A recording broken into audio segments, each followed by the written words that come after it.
Tahukah kalian, Chernobyl tragedi bukan hanya tragedi nuklir. Ini adalah contoh nyata jika keselamatan kerja diabaikan.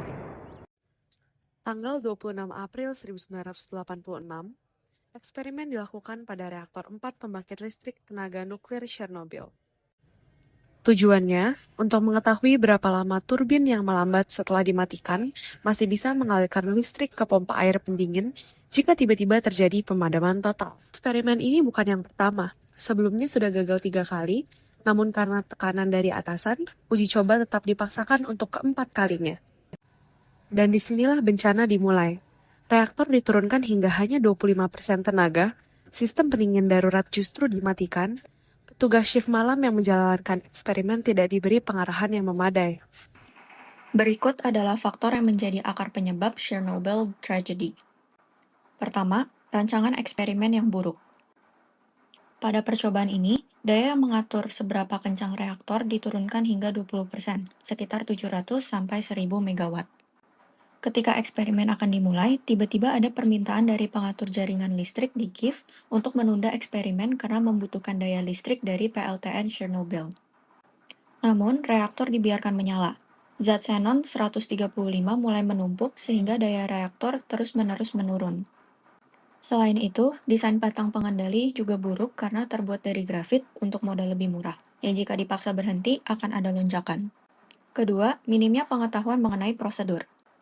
Pada saat eksperimen dilakukan, sebagian sistem pendingin darurat dimatikan, sedangkan reaktor tetap dijalankan dengan daya yang rendah. Batang kendali yang digunakan untuk mendinginkan reaktor dicabut untuk memanaskan reaktor kembali. Dari 211 batang yang ada, hanya tersisa 26-30 batang, sedangkan normalnya minimal batang yang harus ada pada reaktor adalah 15. Akibat kedua faktor tadi, daya berhasil dikembalikan menjadi 200 megawatt dan eksperimen kembali dilanjutkan.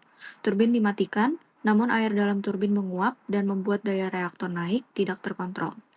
Ratusan batang pengendali kembali dimasukkan. Namun, karena terbuat dari grafit, lonjakan yang disebabkan meningkatkan daya menjadi lebih dari 30.000 megawatt, tekanan uap semakin melonjak dan ledakan pun terjadi akibat terlalu panas. Setelah reaktor keempat meledak, sisa 3 reaktor lainnya ikutan meledak dan mengeluarkan radiasi nuklir.